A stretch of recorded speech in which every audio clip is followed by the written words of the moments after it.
जेव्हा हैदराबादमधील सुवर्ण कमान प्लाझा येथे माझ्या नवऱ्याच्या कंपनीचा वर्धापन दिनाचा भव्य सोहळा सुरू होता, तेव्हा मीही तिथे उपस्थित होते.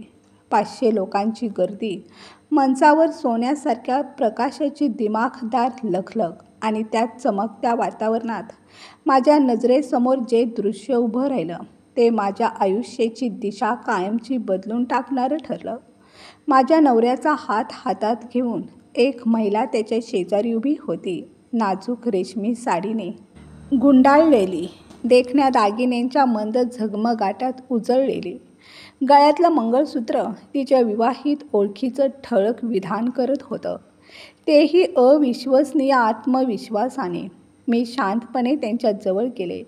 संयत आवाजात मी ओळख करून दिली. मी शर्वरी मोहिते, अभिजितची बायको. चक्क 38 वर्षांपासून. क्षणभर सभागृहाचा सारा गोंगाट माझ्या कानात जणू गोठून राहिला. त्या महिलेने माझ्याकडे थेट थंड नजर टाकली आणि निर्विकार आवाजात म्हणाली, "नाही, मी श्रीमती मोहिते आहे." त्या एका वाक्यानं माझ्या छातीत जणू काचेचे धारदार तुकडे घुसले. मी हळूच पर्समधून एक फोल्डर बाहेर काढला. त्यात पुरावे होते. कागदोपत्री सत्य. एक अशी फाईल जी माझ्या लग्नाला, माझ्या कुटुंबाला आणि माझ्या पूर्ण आयुष्याला एका क्षणात उद्ध्वस्त करू शकत होती. पण या कथेची सुरुवात इथून होत नाही. कथा सुरू होते त्या दिवशीपासून, ज्या दिवशी मी माझ्या नवऱ्याला सरप्राईज द्यायला गेले होते. आज मी 64 वर्षांची आहे. 38 वर्षांपूर्वी जेव्हा मी 26 वर्षाची होते, तेव्हा माझं अभिजित मोहितेशी लग्न झालं. तेव्हा तो एका छोट्याशा कंपनीत साधं काम करत होता. माझे वडील हैदराबाद उच्च न्यायालयात न्यायाधीश होते. अभिजितचं स्थळ त्यांनाच पसंत पडलं होतं. तो कष्टाळू, महत्त्वाकांक्षी आणि महत्त्वाचं म्हणजे संयुक्त कुटुंबाच्या गोंधळापासून दूर राहणारा. लग्नानंतर 2 वर्षांनी वडिलांनी आम्हाला हायटेक सिटीत 3 खोल्यांचा सुंदर बंगला घेऊन दिला, तोही फक्त माझ्या नावावर. त्यांचं कायम एकच म्हणणं, मुलीची आर्थिक सुरक्षा तिच्याच नावावर असली तर तिला आयुष्यात कोणी कधी हलवू शकत नाही. तेव्हा मला कल्पनाही नव्हती की 40 वर्षांनंतर हा निर्णय माझी सर्वात मोठी शक्ती ठरेल. तेव्हा मी एका कॉलेजमध्ये लेक्चरर होते. हळूहळू प्राचार्या झाले. पगार चांगला होता. पण एक गोष्ट मी अभिजितला कधीच सांगितली नाही. मी माझ्या पगारातील 20% रक्कम दर महिन्याला एका स्वतंत्र बँक खात्यात जमा करत होते. हे खाते फक्त माझ्या नावावर. वडिलांचा आग्रह होता, प्रत्येक स्त्रीकडे स्वतःचं आर्थिक स्वातंत्र्य असलं पाहिजे. काळ पुढे सरकत गेला. आम्हाला 2 मुलं झाली, साहिल आणि मृणाली. दोघेही अभ्यासात हुशार. त्यांच्या भविष्यासाठी, त्यांच्या शिक्षणासाठी मी माझा संपूर्ण पगार व्हायला, एक रुपया प्रेमाने, जबाबदारीने. साहिलच्या इंजिनिअरिंगसाठी 10 लाख, मृणालीच्या मेडिकल शिक्षणासाठी 20 लाख रुपये. दोघांची लग्नही धूमधडाक्यात केली. साहिलच्या लग्नात 7 लाख, मृणालीच्या लग्नात 10 लाख रुपये. हा सगळा पैसा माझी संपत्ती विकूनच जमवला होता. तीच संपत्ती जी माझ्या वडिलांनी मला दिली होती. अभिजितचा व्यवसायही भरभराटीला आला. गेल्या 15 वर्षात त्यांची कंपनी प्रचंड वाढली. ग्लोबल एलएटी सोल्युशन्स, मोठं ऑफिस, कर्मचारी, परदेशी ग्राहक. मला त्याचा नेहमी अभिमान वाटत होता. 4 वर्षांपूर्वी जेव्हा मी 60 वर्षांची झाले, तेव्हा मी निवृत्त झाले. 50 लाख रुपये माझ्या खात्यात होते. माझ्या आयुष्यभराच्या बचतीचा, काटकसरीचा पुरावा. साहिल आता अमेरिकेत सॉफ्टवेअर इंजिनियर आहे. मृणाली सिंगापूरमध्ये चिकित्सक. दोघंही वर्षातून एकदा येतात. घरात आता फक्त मी आणि अभिजित.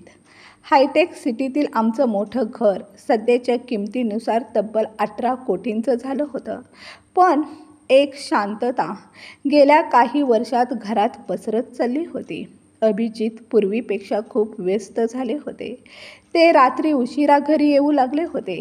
आठवड्यात 2-4 दिवस क्लायंट मीटिंग्स, डिनर्स घराबाहेरच. मी मनात म्हटलं, वय झालंय. उर्मीचं वय निघून गेलं. आता हेच आयुष्य, एकत्र राहणं, एकमेकांची सवय होणं. पण त्या दिवशी आमच्या लग्नाचा 38वा वाढदिवस. मी ठरवलं की यावेळी काहीतरी वेगळं करायचं. सकाळी 8 वाजता अभिजित नाश्ता करत होते. हातात फोन पाहण्यात गुंतलेले. मी हळूच म्हणाले, आज आपल्या लग्नाचा वाढदिवस आहे. त्यांनी क्षणभर माझ्याकडे पाहिलं, थांबले आणि अगदी कोरड्या सुरात म्हणाले, अच्छा, ठीक आहे. संध्याकाळी बाहेर जेवायला जाऊया. आणि लगेचच पुन्हा फोनमध्ये डोकं खुपसून 10 मिनिटात घरातून गडबडीने निघून गेले. आज ऑफिसमध्ये खूप काम आहे एवढंच सांगून. रागही आला आणि एक विलक्षण उत्साहही. 38 वर्ष झाली होती आणि मी त्यांच्या ऑफिसमध्ये कधीच गेले नव्हते. मुलं लहान, माझी नोकरी, वेळेचं बंधन, नंतर वय, मग अनावश्यक संकोच. पण त्या दिवशी मनात ठाम विचार आला, आज मी त्यांना सरप्राईज देणार. त्यांच्या आवडीचा पायनॅपल फ्लेवर केक करायचं ठरवलं. घराच्या अंगणातील ताजं गुलाब तोडलं आणि तीच हिरवी साडी नेसली. 10 वर्षांपूर्वी अभिजितने घेतलेली. तेव्हा तो प्रेमाने म्हणाला होता, खरंच या साडीत तू खूप उठून दिसतेस. सकाळी 10 पासूनच तयारीला लागले. केक बनवला, थंड केला, सुंदर सजवला. दुपारी 2ला मी तयार झाले. हिरवी साडी, हलकासा मेकअप, गळ्यात मंगळसूत्र. आरशात स्वतःकडे पाहिलं. 64 वर्षाचे असले तरी अजूनही व्यवस्थित, नीटसं, देखणी दिसत होते. थोडं वजन वाढलं होतं. केस पांढरे झाले होते, पण डोळ्यातील जुनीशी चमक अजूनही तशीच होती. 26 वर्षांच्या त्या शर्वरीची. मी गाडी बोलावली. ड्रायव्हरला सांगितलं, ग्लोबल LT सोल्युशन्स. अभिजितचं ऑफिस. हृदय जोरात धडधडत होतं. पहिल्यांदाच मी असं काही करत होते. केक, फूल आणि छोटं कार्ड. त्यावर लिहिलं होतं, 38 वर्ष आणि प्रत्येक वर्षी तुमच्यासोबत एक नवीन सुरुवात. शर्वरी. गाडी गर्दीतून वाट काढत निघाली. मनात विचार, मला पाहून अभिजित खुश होतील का? थोडंसं लाजतीलही कदाचित. पण हा सुंदर धक्का कोणाला नको असतो? मी तर त्यांच्यासाठी कित्येक वेळा रात्री 12-12 वाजेपर्यंत गरम जेवण वाट पाहत ठेवलेलं. आज पहिल्यांदाच मी त्यांच्यासाठी काहीतरी खास करत होते. बरोबर 4 वाजता गाडी त्यांच्या ऑफिसच्या बाहेर थांबली. 10 मजली इमारत, काचेच्या स्वच्छ भिंती, चमकदार board, Mehta transport company. Board पाहून छातीत अभिमान दाटून आला. हे सर्व अभिजितच्या कष्टाचं फलित होतं. गेटवर सुरक्षा रक्षक उभा होता. मी हसतच म्हणाले, नमस्कार, मी अभिजित सरांची बायको. त्यांना सरप्राईज द्यायला आले आहे. सुरक्षा रक्षकाने माझ्याकडे पाहिलं, रजिस्टरमध्ये काहीतरी शोधलं आणि मग त्याच्या चेहऱ्यावर विचित्र भाव उमटले. भ्रम, मग सहानुभूती आणि नंतर खोल अस्वस्थता. तो म्हणाला, मॅडम, साहेबांची बायको तर सकाळीच आत गेल्या आहेत. ते वाक्य, ती एकच ओळ, त्या क्षणभरात माझं संपूर्ण आयुष्य हादरून गेलं. हातातला केकचा डबा जड झाल्यासारखा वाटला. मी घाबरून विचारलं, काय म्हणताय तुम्ही? मीच त्यांची बायको आहे. त्याने शांतपणे रजिस्टर माझ्याकडे वळवलं. एका एंट्रीवर बोट ठेवलं. पहा मॅडम, सकाळी 10:45ला श्रीमती नंदिनी मोहिते यांनी सही केली आहे आणि लिहिलं आहे, नवऱ्यासोबत दुपारचं जेवण. त्या अजूनही आत आहेत साहेबांसोबत. मी स्तब्ध. रजिस्टरकडे नजर खेळून राहिली. नाव नंदिनी मोहिते, सही गोल, स्पष्ट, आत्मविश्वासपूर्ण. संबंध बायको. माझा घसा कोरडा पडला. डोळ्यात पाणी दाटलं. मी सावरून विचारलं, केव्हापासून येतात त्या? सुरक्षा रक्षकाने रजिस्टरची पाने उलटली. डोळ्यात दया होती. मॅडम, मी मागच्या 6 महिन्यांपासून ड्युटीवर आहे. तेव्हापासून दर आठवड्याला किमान 2-3 वेळा त्या येतात आणि नेहमी लिहितात, श्रीमती मोहिते. त्याने मागची सर्व पानं दाखवली. प्रत्येक पानावर प्रत्येक आठवड्याला श्रीमती नंदिनी मोहिते, बायको. कधी दुपारचं जेवण, कधी मीटिंग, कधी फक्त भेट. मी निशब्द झाले, कोलमडून गेले. मग मी हळू आवाजात विचारलं, कशी दिसते? माझाच आवाज मला दुरून ऐकू येत असल्यासारखं वाटत होतं. तो कर्मचारी अडखळत म्हणाला, मॅडम, त्या तरुण आहेत. वय साधारण 35 ते 40च्या दरम्यान. नेहमी साडी नेसून येतात. वजनदार दागिने घालतात. गळ्यात मंगळसूत्र असतं. मंगळसूत्र, श्रीमती नंदिनी हे सगळे शब्द माझ्या डोक्यात घुमू लागले. माझे हात थरथरले. हातातील केकचा डबा जड झाला आणि फुलं अचानक कोमजल्यासारखी वाटू लागली. माझी हिरवी साडी, माझा शृंगार, माझं चकित होणं हे सगळं क्षणातच मूर्खपणाचं वाटू लागलं. मॅडम, तुम्ही आत जाणार आहात का? कर्मचाऱ्याने हळू आवाजात विचारलं. मी त्याच्याकडे पाहिलं. त्याच्या नजरेत एकच प्रश्न होता. मी आत जाऊन तमाशा करणार का? त्या स्त्रीचा सामना करणार का? की माझ्या नवऱ्याला सर्वांसमोर उत्तर विचारणार? एका क्षणासाठी मन धावत पायऱ्या चढावं, आत शिरावं आणि त्या बाईला पाहावं असं म्हणू लागलं. पण तेवढ्यात माझ्या वडिलांचे शब्द कानात घुमले. ते न्यायाधीश होते. नेहमी सांगायचे, बाळा, कोणत्याही वादात जो शांत राहतो आणि पुरावे गोळा करतो तोच खरा जिंकतो. रागाच्या भरात कोणताही निर्णय घेऊ नकोस. मी दीर्घ श्वास घेतला आणि हळूच म्हणाले, नाही, मला घरी जायचं आहे. कर्मचाऱ्याने समजूतदारपणे मान हलवली. मी वळले. गाडी अजूनही उभी होती. गाडीत बसल्यावर ड्रायव्हरने विचारलं, मॅडम, कुठे जायचं? मी नुसतंच पुटपुटले, घरी. संपूर्ण रस्ताभर मी बाहेर पाहत होते, पण डोळ्यांना काहीच दिसत नव्हतं. नजरेसमोर फक्त ते रजिस्टर होतं. श्रीमती नंदिनी मोहिते, बायको, ते नाव, ती सही, तिचं प्रत्येक आठवड्याचं येणं. केकचा डबा माझ्या मांडीवर होता आणि तेवढ्यात आठवलं, आज आमच्या लग्नाचा वाढदिवस. 38 वर्षे, 28 नाही, 30 नाही, 38 वर्षांची साथ, 2 मुलं, 1 घर, 1 आयुष्य आणि एक परकी स्त्री स्वतःला श्रीमती मोहिते म्हणवत होती. घरी पोहोचल्यावर मी थेट खोलीत गेले. साडी बदलली आणि पलंगावर बसले. मनात येत होतं मोठ्याने ओरडून रडावं, पण डोळ्यातून अश्रू येत नव्हते. फक्त एक खोल पोकळी, एक थंड शांतता, एक अविश्वास. किती वेळ तशीच बसले होते, मला स्वतःलाच कळलं नाही. हळूहळू धक्क्याची जागा इतर भावनांनी घेतली. पहिल्यांदा दुःख, मग अपमान, नंतर तिरस्कार आणि शेवटी एक विचित्र, स्थिर, स्पष्ट राग. रागाबरोबरच एक न संपणारी मालिकाच उभी राहिली प्रश्नांची. ती बाई कोण? हे सगळं केव्हापासून चालू आहे? अभिजित दुहेरी आयुष्य जगतात का? ऑफिसमधल्या लोकांना माहीत आहे का? आणि माझ्या मुलांना? आणि सर्वात मोठा प्रश्न, आता मी काय करणार? संध्याकाळचे 6 वाजले होते. अभिजित कधीही घरी येणार होते. मी निर्णय घेतला, आज काहीही बोलायचं नाही. पहिल्यांदा मला सत्य जाणून घ्यायचं होतं. मी उठले. स्वयंपाकघरात पाहून आले. रामू काका जेवण करत होते. पुन्हा खोलीत परतले. पलंगावर निश्चल पडून मी पुस्तक हातात धरून होते, पण अक्षरं नजरेसमोर तरंगत होती. अर्थ मात्र पकडता येत नव्हता, कारण मनाच्या एका कोपऱ्यात एकच जखम धगधगत होती. माझ्या नवऱ्याच्या आयुष्यात दुसरी एक स्त्री आहे, हे कटू सत्य. डोळे मिटताच आठवणींचा दरवाजा अचानक उघडला आणि भूतकाळ संपूर्ण उभा राहिला. मी या घरात प्रथम आले ते दिवस. मंद दिव्यांच्या उजेडात आमच्या नव्या संसाराचा गोड सुहास घरभर दरवळत होता. आमच्या संसारातील एक क्षण आजही माझ्या मनात चांदीसारखा चमकून जातो. तो पावसाळ्यातला संध्याकाळचा क्षण. खिडकीवर धारांचा नाद पडत होता. मी स्वयंपाकघरात गरम वाफाळलेली चहाची किटली ठेवत होते. तेवढ्यात अभिजित मागून हळूच आला. माझे हात हलकेच धरून म्हणाला, चल, आज पावसात भिजूया. मुलं झोपलीत. आपल्या दोघांचा वेळ. त्या दिवशी आम्ही अंगणात उभे राहिलो. पावसांच्या सरीमध्ये हसत, धावत, एकमेकांवर पाणी उडवत. जणू 2 मुक्त पक्षी. ते मला ओढून घेत म्हणाले, अगं, आयुष्यभर असंच राहू, हातात हात. आणि त्यांच्या आवाजातील ती प्रामाणिकता माझ्या हृदयात घर करून गेली. तो क्षण माझ्या आयुष्याचा सर्वात सुंदर दागिना बनून आजही चमकत राहिला आहे. पण आज त्या सगळ्या आठवणी कुठून कुठे वाहून गेल्या. आणि का अचानक आमचं आयुष्य असं भरकटलं? मी कुठे कमी पडले? कोणती भावना रिकामी राहिली की त्याला दुसऱ्या बाईची गरज भासली?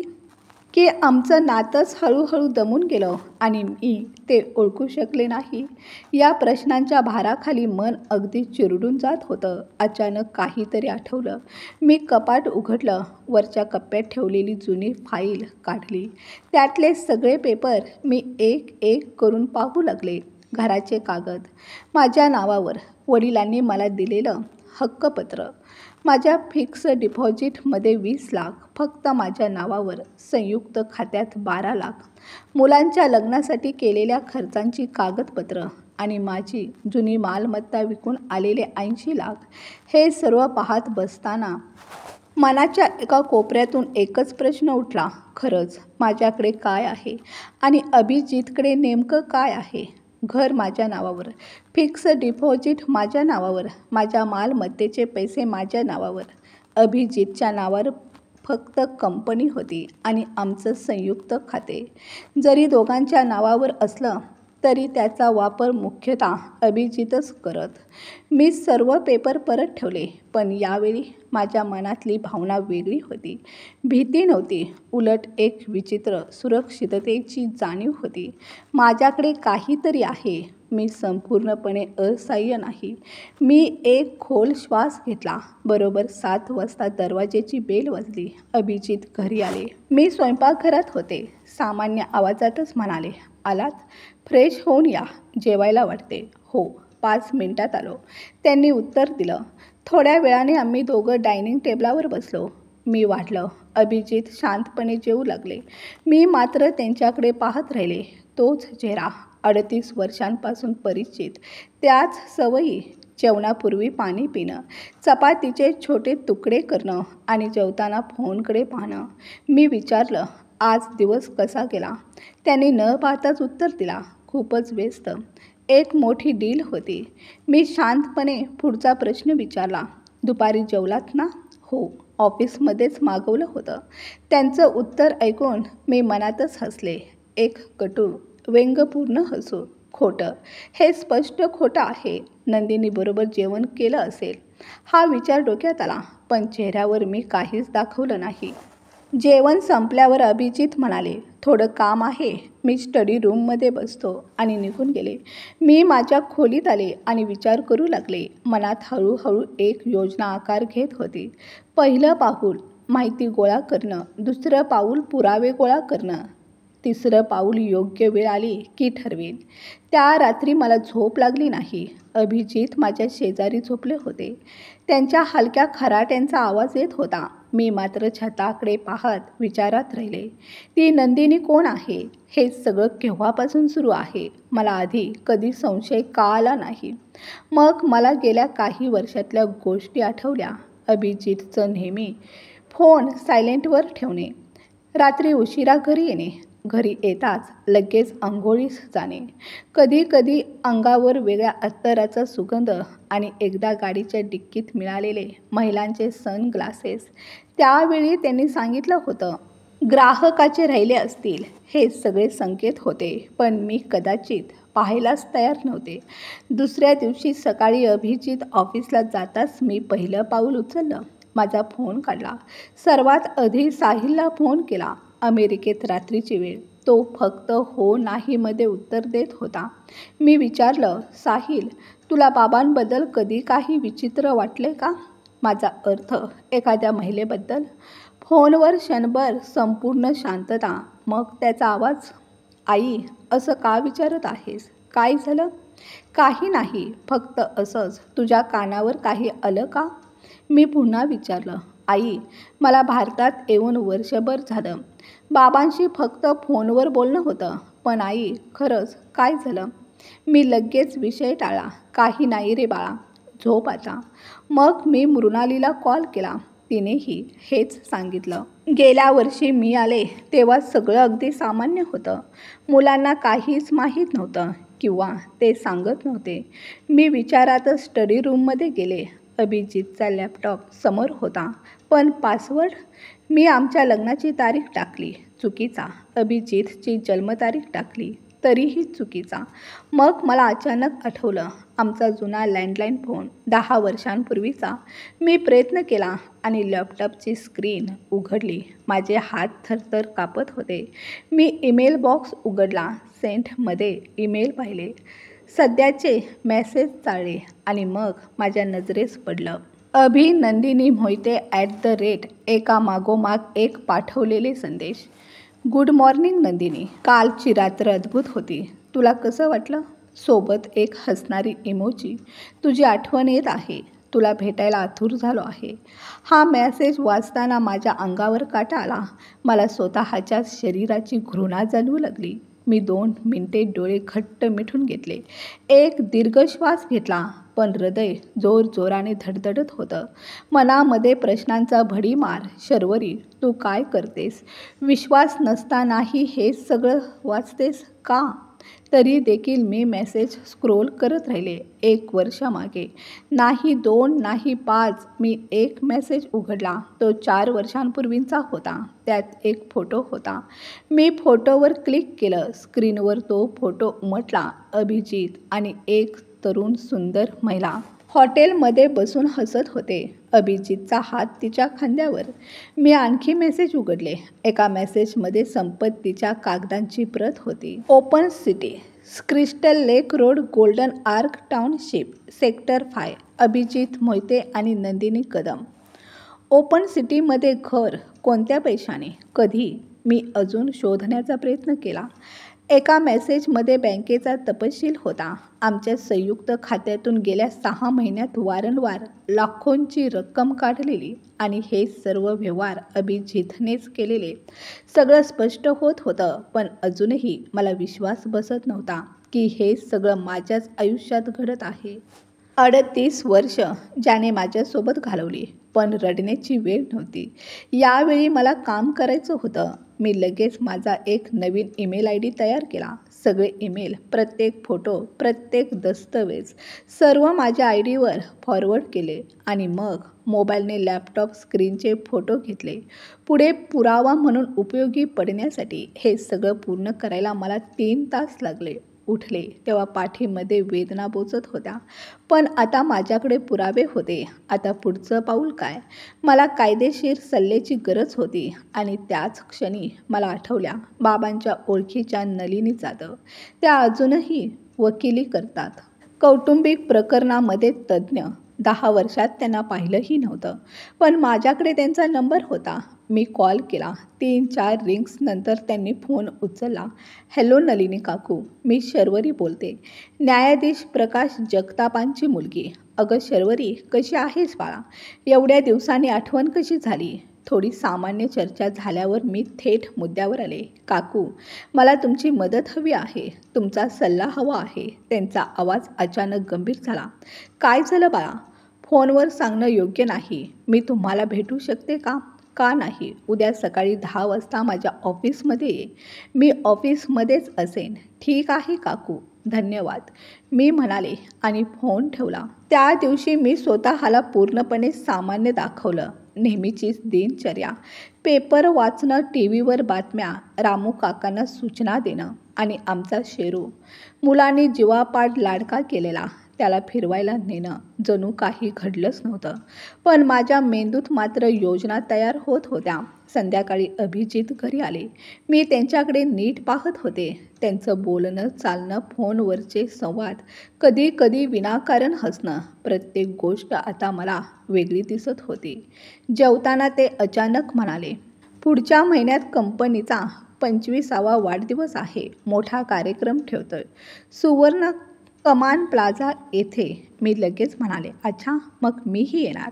ते एका क्षणापुरते थबकले. अगं नको, तुला बोर होईल.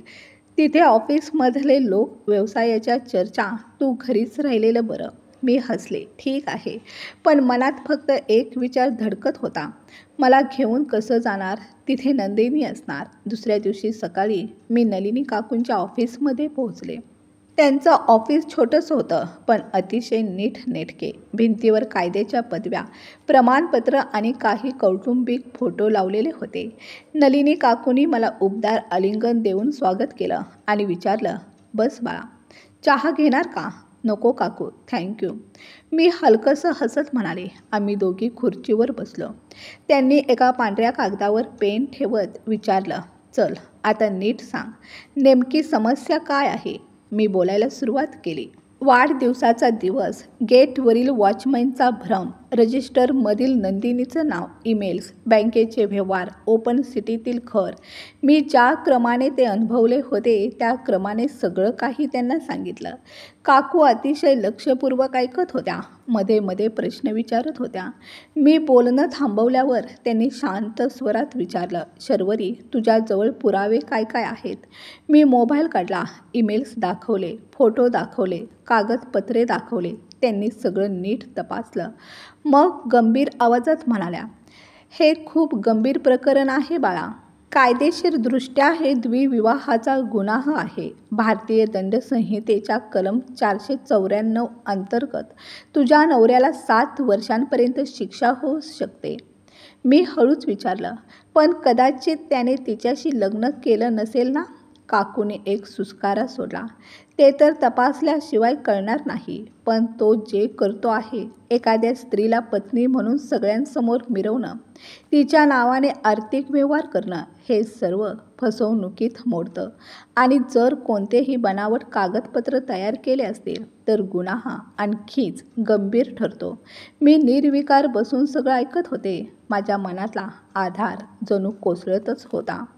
काकूंनी पुढे विचारलं, आता सांग, तू नेमकं काय करू इच्छितेस? घटस्फोट, फौजदारी गुन्हा दाखल करायचा की मालमत्तेसाठी दिवाणी दावा?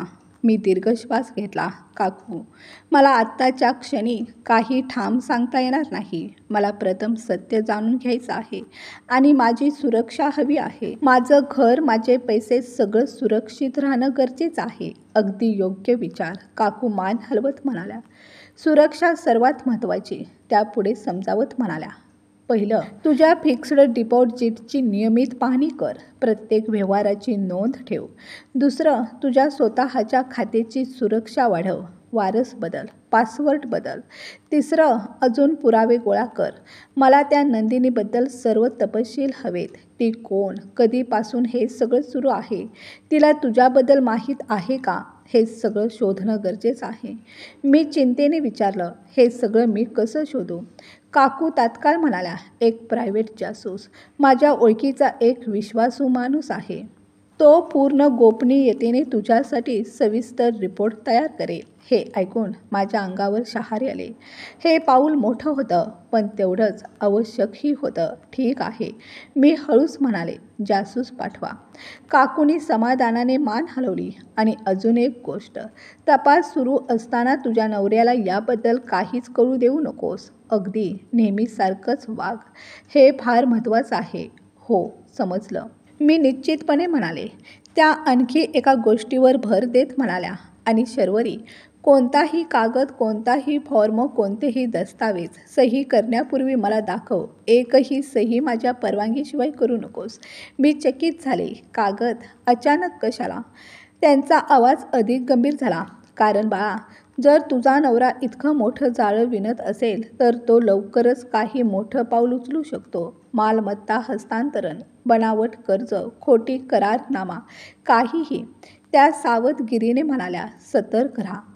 ऑफिसमधून बाहेर आले, पण माझं मन हजारो विचारांनी भरून गेलं होतं. घरी पोहोचले तेव्हा दुपारचे 2 वाजले होते. रामू काकांना फक्त खिचडी बनवायला सांगितलं, पण मला घालावंसंही वाटत नव्हतं. संध्याकाळी अभिजित घरी आले आणि अचानक म्हणाले, शर्वरी, तुला एक महत्त्वाची गोष्ट सांगायची आहे. माझं काळी जोराने धडकायला लागलं. मी हळू म्हणाले, हं, बोला. काही पेपर्स आहेत, त्यावर तुझी सही हवी आहे. अभिजित म्हणाले, कसले पेपर्स आहेत? मी सहज विचारले. संपत्तीचे पेपर्स आहेत, काही विशेष नाही. त्यांनी हलक्या स्वरात सांगितले. ठीक आहे, दाखवा. मी वाचून झाल्यावर सही करेन, मी म्हणाले. अभिजित माझ्याकडे पाहत म्हणाले, वाचण्याची काय गरज आहे? मी सांगतोय ना, काही विशेष नाही. मी हसून म्हणाले, हो, पण बाबा नेहमी म्हणतात, कोणताही पेपर वाचल्याशिवाय सही करू नको. त्यामुळे मला सवय लागली आहे. माझं हे वाक्य ऐकतानाच अभिजितच्या चेहऱ्यावर थोडी चिडचिडी दिसली, पण त्यांनी काहीच बोलले नाही. त्या रात्री मी माझ्या फोनवर एक ॲप डाउनलोड केले, बोलणं रेकॉर्ड करण्यासाठी. नलिनी काकींनी सांगितलं होतं की हे भारतात कायदेशीर आहे, स्वतःच्या संरक्षणासाठी. पुढील 3 आठवड्यात माझं आयुष्य 2 भिन्न विश्वात वाटलं गेलं. बाहेरून मी तीच शर्वरी होती, घर सांभाळत, नवऱ्याची काळजी घेत, परंतु आतून मी एक जासूस बनले होते. प्रत्येक गोष्ट नोंदवत होते, प्रत्येक संशयास्पद व्यवहार टिपत होते. जेव्हा अभिजित अंघोळीला जायचे, मी त्यांचा मोबाईल तपासत फोटो काढत होते. जेव्हा ते ऑफिसला जायचे, मी त्यांचा लॅपटॉप पाहून माहिती जमा करत होते. नलिनी काकूंच्या जासूस मिस्टर गोखलेंनी आपलं काम सुरू केले होते. प्रत्येक आठवड्यात मला नवीन माहिती मिळत असे. सर्वात पहिली माहिती होती नंदिनी जाधव, 38 वर्षांची महिला. एका बहुराष्ट्रीय कंपनीत काम करत होती. 8 वर्षांपूर्वी ती अभिजितला एका व्यावसायिक संमेलनात भेटली होती. दुसरी माहिती होती ओपन सिटीतील घर 6 वर्षांपूर्वी खरेदी केलेले आहे आणि नंदिनी त्या घरात राहते. शेजारी लोकांना वाटतं ती विवाहित आहे. अभिजितच त्या घरी येत जात असतो. तिसरी माहिती, नंदिनीच्या आई वडील मुंबईत राहतात आणि त्यांना वाटतं की त्यांच्या मुलीचं लग्न झालं आहे आणि तीही अभिजित सोबत आहे. चौथी माहिती सर्वात धक्कादायक, नंदिनीजवळ लग्नाचं प्रमाणपत्र आहे, खोटं, आणि त्यावर अभिजितची खोटी सही आहे. मी हॉलमध्ये बसले होते. हातात ती फाईल, फोटो, पेपर्स आणि रेकॉर्डिंग होती. हॉटेलमध्ये अभिजित नंदिनीच्या फिरण्याचे फोटो, अभिजित नंदिनीला मंगळसूत्र घालत असलेले क्षण आणि सर्वात वेदनादायी रेकॉर्डिंग, ज्यामध्ये अभिजित म्हणत होते, नंदिनी, तू काळजी करू नकोस, मी तिला समजावून सांगतो. ती म्हातारी आहे, माझ्यावर अवलंबून आहे. घराच्या कागदांवर सही करून घेतो. आपण सगळं कायद्यानुसार करूया. सर्वात पहिल्यांदा ते घर तुझ्या नावावर करून घेतो. हे वाक्य माझ्या कानात घुमत होतं. हीच होती योजना. माझं घर नंदिनीच्या नावावर करायची. ते घर जे माझ्या वडिलांनी मला दिलं होतं, ज्याची किंमत आज 18 कोटी रुपये आहे. त्या संध्याकाळी अभिजित घरी आले आणि सरळ मुद्दा उचलला. शर्वरी, मी ते पेपर आणले आहेत. तुला काही ठिकाणी सह्या करायच्या आहेत. त्यांनी पेपर्स माझ्यासमोर ठेवले. बाहेरून ते सामान्य दिसत होते, पण मी नीट वाचले. आमच्या घराच्या विक्रीचे कागदपत्रे. खरेदीदार नंदिनी जाधव. माझे हात पाय क्षणभर थरथरले. तरी मी शांतपणे म्हणाले, अरे, हे तर घराचे कागद आहेत. अभिजित सहज म्हणाले, हो, म्हणजे मी विचार करत होतो की हे मोठं घर विकून टाकावं. म्हातारपणात एवढं मोठं घर सांभाळणं कठीण जाईल. छोट्या घरात राहू. आणि खरेदीदार कोण? मी विचारले. मला आधीच अंदाज होता. माझा एक मित्र आहे, चांगला भाव देतोय. त्यांनी सांगितले. किती? मी विचारले. 12 कोटी, त्यांनी उत्तर दिले. पण बाजारभाव तब्बल 18 कोटी आहे. मला विचार करायला द्या, मी शांतपणे म्हणाले. अभिजित लगेच चिडले. विचार काय करायचा यात? मी तुझ्या भल्यासाठीच सांगतोय, मी ठामपणे उत्तर दिले. मला काही दिवस हवेत.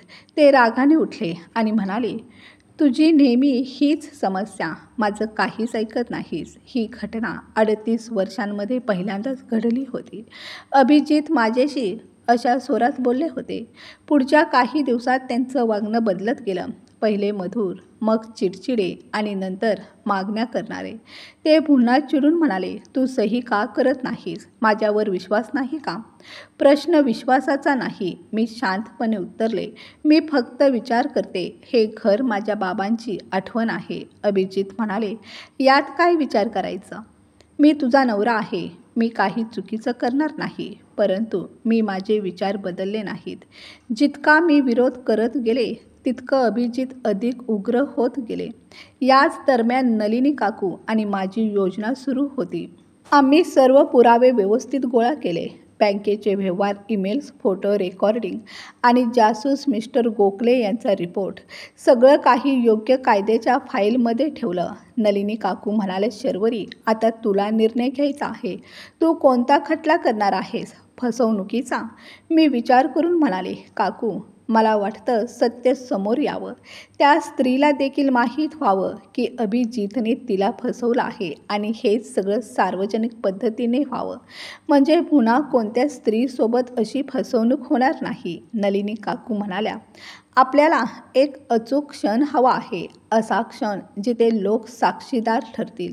माझ्या लक्षात आलं. कंपनीच्या वाढदिवसाचा कार्यक्रम पुढल्या आठवड्यात होता. मी म्हणाले, काकू, कंपनीचा कार्यक्रम सुवर्ण कमान प्लाझामध्ये आहे. जवळपास 500 पाहुणे येणार आहेत. पण अभिजितने मला बोलावलेलं नाही. माझं वाक्य ऐकताच नलिनी काकूंच्या डोळ्यात एक चमक आली. ठीक आहे, पुढची योजना तयार, त्या म्हणाल्या. उपनिरीक्षक सुषमा पाटील यांना सर्व प्रकरण समजावून सांगितलं गेलं. त्यांनी सगळे पुरावे तपासले आणि म्हणाल्या, हे खूप गंभीर प्रकरण आहे. आमची योजना अशी होती, कार्यक्रमाच्या दिवशी मी नलिनी काकूंसोबत जाईन. उपनिरीक्षक सुषमा पाटील साध्या कपड्यात आमच्यासोबत असतील. 2 साक्षीदार नलिनी काकूंचे कनिष्ठ वकील असतील. त्या दिवशी मी सार्वजनिक पद्धतीने सगळं बाहेर आणणार. कार्यक्रमाच्या 1 दिवस आधी मी अजून एक महत्त्वाचं काम केलं. आमच्या दोघांच्या जॉईंट खात्यातील सर्व पैसे माझ्या नावावर जमा केले. कायद्याच्या अधिकाराचा वापर करून मी बँकेला सांगितलं की आमचं जॉईंट खाते बंद करावं.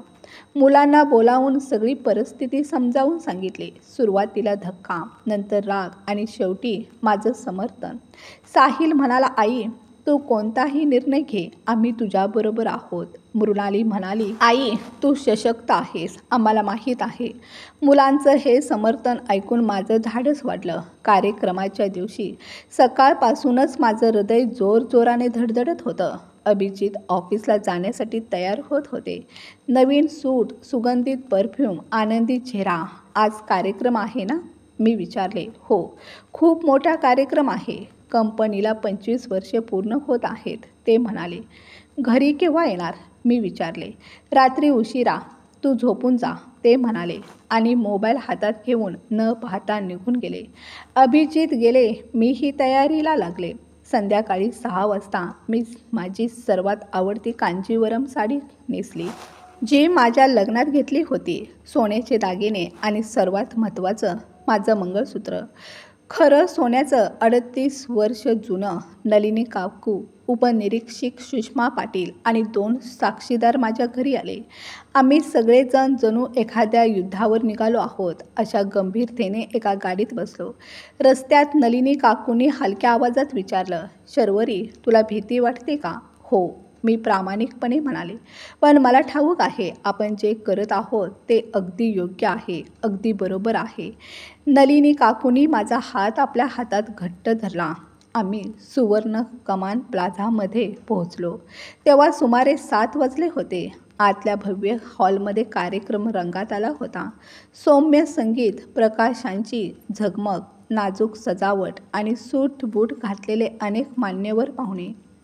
मी प्रवेशद्वारातून आत पाऊल टाकलं आणि सर्वात प्रथम माझी नजर अभिजितवर पडली.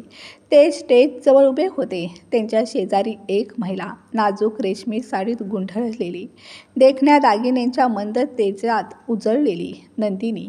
ती अभिजितचा हात आपल्या हातात घेऊन उभी होती. दोघेही पाहुण्यांचं आदर्श दाम्पत्याप्रमाणे अभिवादन करत होते. हे दृश्य पाहून माझ्या मनात राग उसळला. पण त्याच वेळी कुठूनशी एक विचित्र शांतता अंगात उतरत होती. आज हे सगळं संपणार आहे. आज सत्य समोर येणार आहे. शर्वरी, तयार आहेस ना? नलिनी काकूंनी विचारलं. मी एक खोल श्वास घेतला. हो, मी तयार आहे. आम्ही आत सरकलो. सुरुवातीला कोणी विशेष लक्ष दिलं नाही. पण काही क्षणातच नजरा माझ्याकडे वळू लागल्या. कुजबूज सुरू झाली. ही कोण? मोहिते साहेबांसोबत तर कधी पाहिलं नाही. मी निर्धाराने थेट स्टेजकडे चालू लागले. माझ्यासोबत नलिनी काकू, उपनिरीक्षक सुषमा पाटील आणि साक्षीदार होते. अभिजितचं लक्ष माझ्याकडे गेलं. त्यांचा चेहरा क्षणात पांढरा पडला. ते घाईघाईने पुढे आले आणि दाता आडून कुजबुजले. तू इथे काय करतेस? मी तुला सांगितलं होतं ना? मी मुद्दाम स्पष्ट आवाजात म्हणाले. मी माझ्या नवऱ्याच्या कंपनीच्या वाढदिवसाच्या कार्यक्रमाला आले आहे. का? मला यायला नको का? आजूबाजूचे सारे लोक थबकले, आम्हाला वेडा घालू लागले. इतक्यात नंदिनीही पुढे आली. तिच्या चेहऱ्यावर गोंधळ होता. अभिजित ही कोण? हा तोच क्षण होता ज्याची मी वाट पाहत होते. मी तिच्याकडे थेट नजरेनं पाहिलं आणि म्हणाले, मी शर्वरी मोहिते, अभिजित मोहिते यांची पत्नी. गेली 38 वर्ष. नंदिनी अवाक होऊन माझ्याकडे पाहत राहिली. मग ती अभिजितकडे वळली. काय काय बोलते ही? अभिजित गडबडून बोलू लागले. शर्वरी प्लीज, इथे तमाशा करू नकोस. तमाशा? मी शांत पण धारदार आवाजात म्हणाले. तमाशा तर तुम्ही गेली 8 वर्ष करत आला आहात. आता संपूर्ण कार्यक्रम थांबला होता. सगळ्यांच्या नजरा आमच्यावर रोखलेल्या. मी माझ्या पर्समधून फोल्डर काढला. हे आमच्या लग्नाचं प्रमाणपत्र. हे आमचे लग्नाचे फोटो आणि हा आमच्या 2 मुलांचा फोटो, साहिल आणि मृणाली. दोघंही परदेशात स्थायिक आहेत. मी ते सारे कागद हवेत उंच धरले. मग नंदिनीकडे वळून म्हणाले, तुमचं नाव नंदिनी जाधव. तुम्ही अभिजितना 8 वर्षांपासून ओळखता. त्यांनी तुम्हाला सांगितलं की त्यांचं लग्न झालं नाही आहे किंवा ते घटस्फोटीत आहेत. पण सत्य हे आहे की आम्ही आजही कायद्यानुसार पती पत्नी आहोत. नंदिनीचा चेहरा लालबुंद झाला. अभिजित, हे काय आहे? तुम्ही मला सांगितलं होतं. इतक्यात एक तरुण मुलगी पुढे आली. अभिजितची सेक्रेटरी प्राची. काकू अगदी खरं सांगत आहेत, ती स्पष्ट आवाजात म्हणाली. ऑफिसमध्ये सगळ्यांना काहीतरी चुकीचं चाललंय याची जाणीव होती, पण आम्ही भीतीपोटी काही बोललो नाही. मी नलिनी काकूंकडे वळून इशारा केला. या ॲडव्होकेट नलिनी जाधव यांनी या संपूर्ण प्रकरणाचा अभ्यास केला आहे. नलिनी काकूंनी फाईल उघडली आणि स्पष्ट सुरात म्हणाल्या, माझ्याकडे ठोस पुरावे आहेत की श्री अभिजित मोहिते यांनी भारतीय दंड संहितेच्या कलम 494 अंतर्गत द्विविवाह केला आहे. यांनी नंदिनी जाधव हिला पत्नी म्हणून सादर केले. ऑफिसच्या कागदांवर तिच्याकडून हस्ताक्षरं घेतली आणि बनावट विवाह प्रमाणपत्र तयार केले. लोकांच्यात कुजबूज वाढली. काकू पुढे म्हणाल्या, तसंच यांनी सामायिक वैवाहिक संपत्तीचा अपहार केला आहे. कायदेशीर पत्नीला न सांगता 12 लाख रुपये काढले आणि सर्वात गंभीर, पत्नीच्या वडिलांची मालमत्ता फसवणुकीने हडप करण्याचा प्रयत्न केला. तेवढ्यात उपनिरीक्षक सुषमा पाटील पुढे आल्या. त्यांनी स्वतःची ओळख करून दिली. मी उपनिरीक्षक सुषमा पाटील, महिला सुरक्षा विभाग. मिस्टर अभिजित मोहिते, आपल्या विरोधात आमच्याकडे औपचारिक तक्रार नोंद आहे. आपल्याला आमच्यासोबत तात्काळ पोलीस ठाण्यात यावं लागेल. अभिजितची अवस्था पाहण्यासारखी झाली. पहिल्यांदा धक्का, मग गोंधळ आणि नंतर प्रचंड राग. हे सगळं तू आखलेला डाव आहे, तो माझ्याकडे पाहत ओरडला. मी शांतपणे म्हणाले, हो. ज्या दिवशी तुला सरप्राईज द्यायला आले आणि गेटवर कळलं की श्रीमती मोहिते आत आहेत, त्या दिवशीपासूनच. नंदिनी तेवढ्यात रडू लागली. मला खरंच माहीत नव्हतं. मला काहीच माहीत नव्हतं. यांनी मला आमच्या लग्नाचं प्रमाणपत्र दाखवलं होतं. मी खरं मानलं. मी तिच्याकडे पाहिलं. रागही होता आणि थोडी सहानुभूतीही. हो, प्रमाणपत्र बनावट होतं. तुलाही फसवलं गेलं, पण तू ही चुकीचीच आहेस. ऑफिसच्या कागदपत्रांवर माझ्या नवऱ्याची पत्नी बनून सह्या केल्या. ही फसवणूक आहे. ही ओळख चोरी आहे. नलिनी काकूंनी आणखी एक कागद पुढे ठेवला. हा पहा. मोहिते नावानं भरलेला वैद्यकीय विमा दावा फॉर्म. मागच्या महिन्यात सादर केलेला. पती पत्नी अशी नोंद. ही देखील फसवणूक. हॉलमध्ये पुन्हा कुजबूज सुरू झाली. काहींच्या चेहऱ्यावर धक्का, काहींच्या चेहऱ्यावर अविश्वास. काही जण माझ्याकडे सहानुभूतीने पाहत होते. एक वयोवृद्ध महिला, बहुधा एखाद्या ग्राहकाची पत्नी, उघडपणे म्हणाली, तुम्ही खूप योग्य केलं. लोकांना वाटतं वय वाढलं की आपण कमजोर होतो. फार छान केलं तुम्ही. त्या शब्दांनी मला नवी ताकद मिळाली. अभिजित अजूनही वाद घालत राहिला.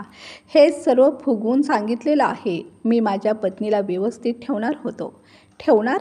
मी ठाम आवाजात म्हणाले. ज्या घरात तुम्ही 36 वर्ष राहता ते घर माझं आहे. माझ्या वडिलांनी दिलेलं. ते घर मला विकायला लावून तुम्ही आपल्या प्रेयसीला देणार होता. याला बायकोची सोय करणं म्हणत नाहीत, याला चोरी म्हणतात. तेवढ्यात उपनिरीक्षक सुषमा पाटील ठाम आवाजात म्हणाल्या, मिस्टर अभिजित, कृपया सहयोग करा. तुम्ही स्वतः येणार आहात की आम्हाला आमची शक्ती वापरावी लागेल? अभिजितचे डोळे रागाने लाल झाले होते, पण त्यांना माहीत होतं आता सुटकेचा एकही मार्ग नाही. उपनिरीक्षक सुषमा पाटील त्यांना घेऊन जाऊ लागल्या तेव्हा मी शेवटचं म्हणाले, 28 वर्ष नाही, 20 नव्हे, 11 नव्हे, 38 वर्ष अभिजित. 38 वर्ष मी तुमची साथ दिली, तुमची स्वप्न पूर्ण करण्यासाठी माझं आयुष्य घालवलं, तुमच्या मुलांना वाढवलं, सांभाळलं, आणि मला काय मिळालं? ही फसवणूक. अभिजित थांबला, मागे वळून माझ्याकडे पाहिलं, पण काही बोलू शकला नाही. कदाचित त्याच्याकडे बोलायला काही शिल्लकच नव्हतं. कार्यक्रम आता संपलेला होता. लोक हळूहळू बाहेर पडत होते. काही जण माझ्याशी बोलून गेले. एक वयस्कर गृहस्थ, बहुधा प्रतिस्पर्धा कंपनीतले, म्हणाले, मिसेस मोहिते, तुम्ही खूप धाडस केलं. आजही काही लोक बायकांना फारच हलकं समजतात.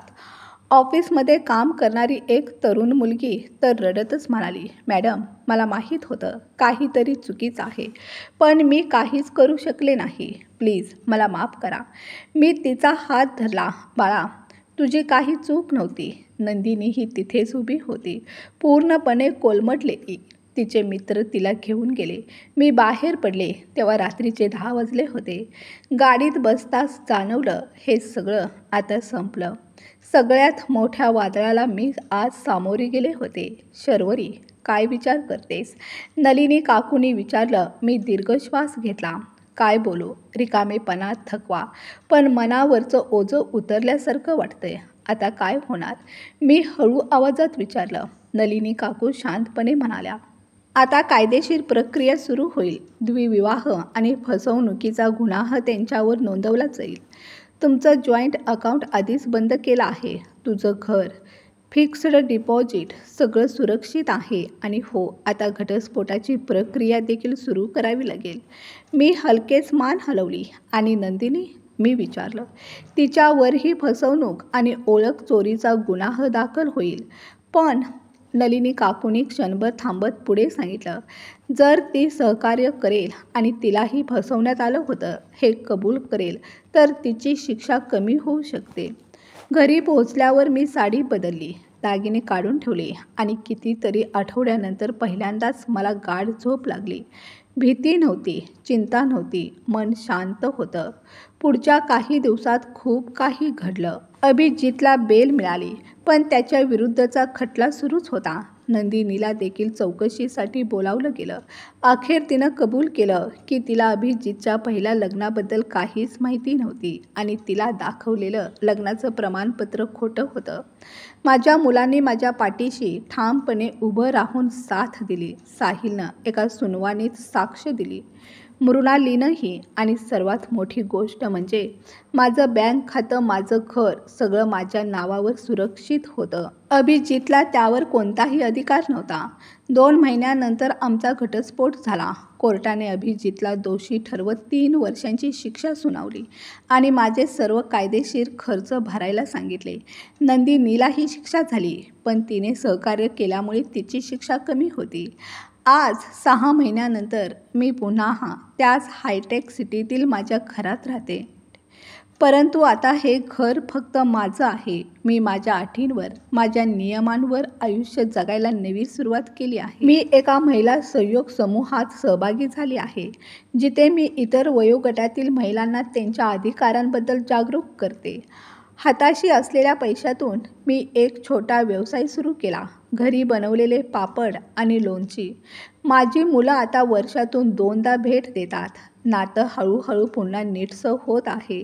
आणि सर्वात महत्त्वाचं, मी माझा आत्मसन्मान पुन्हा मिळवला आहे. मी सध्या 64 वर्षाची आहे. आयुष्यातील 38 वर्षे मी अशा व्यक्तीसोबत घालवली ज्याने कधीच माझी साथ दिली नाही. पण आज जेव्हा मी माझ्या बागेतल्या झोपाळ्यावर बसून चहा पीत पारिजातकाची उमललेली पांढरी फुले पाहते, तेव्हा मला जाणवतं आयुष्य अजूनही संपलेलं नाही. अजून खूप काही बाकी आहे. आज मी आनंदी आहे, शांत आहे आणि सगळ्यात महत्त्वाचं, मी माझ्या स्वतःच्या हिमतीवर पुन्हा उभी आहे.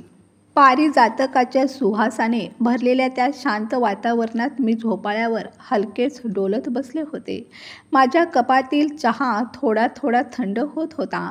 पण मन मात्र नव्या ऊर्जेने तापलेलं होतं. आयुष्याच्या 64 वर्षात मी खूप हरवलं होतं. पण आता दीर्घ काळानं चाललेल्या अंधारानंतर मला पुन्हा माझं स्वतःचं अस्तित्व दिसू लागलं होतं. त्या क्षणी मला जाणवलं, स्वतःला हरवून बसलेलं आयुष्य कोणी परत देत नाही, ते उचलून घ्यावं लागतं स्वतःच्या हाताने. त्या दिवशी मी एक शांत पण ठाम निर्णय घेतला. उरलेलं आयुष्य मी फक्त जगणार नाही, ते मी पूर्ण तत्वानं जगणार आहे. माझ्या बागेतली वेली वाऱ्यावर हलत होत्या आणि त्यांचा मंद आवाज मला सांगत होता की बदललेल्या ऋतूसारखंच माझं आयुष्यही नव्या चक्रात प्रवेश करत आहे. मुलांची भेट, स्वतःचा व्यवसाय, इतर महिलांना दिलेली मदत, या सगळ्यानं माझ्या जीवनात पुन्हा रंग भरले होते. काही आठवड्यांनी महिला समूहातून निवड होऊन मला एक छोटं सन्मानपत्र मिळालं, आत्मनिर्भर महिला पुरस्कार. तो कागदाचा तुकडा छोटासा होता, पण माझ्यासाठी तो काळातील सर्वात मोठा मुकुट होता. त्या रात्री मी घरी परत आले तेव्हा घराचा शांतपणा आता रिकामेपणासारखा वाटत नव्हता. तो माझा स्वतःचा मिळवलेला निवांतपणा होता. चहाचा कप हातात घेऊन मी पुन्हा झोपाळ्यावर बसले. आकाशातल्या मंद तारकांनी एखाद्या जुन्या कवितेप्रमाणे चमकायला सुरुवात केली होती आणि मी मनात हसत म्हणाले, जीवन उशिरा का होईना पण दुसरी संधी देतेच आणि यावेळी मी काहीही गमावणार नाही. त्या क्षणी मला जाणवलं, माझी कहाणी दुःखाने नव्हे तर हिमतीने संपते आणि त्या हिमतीचा सुगंध माझ्या बागेतल्या पारिजातकासारखा दररोज नव्याने उमलत राहतो. इथे माझा शेवट नव्हता, तर नव्या आयुष्याची सुरुवात होती. मित्रांनो, कथा आवडली असेल तर कथेला लाईक, शेअर करा. चॅनलवर नवीन असाल तर प्लीज आपल्या चॅनलला सबस्क्राईब करा. कथा ऐकल्याबद्दल आणि वाचल्याबद्दल धन्यवाद.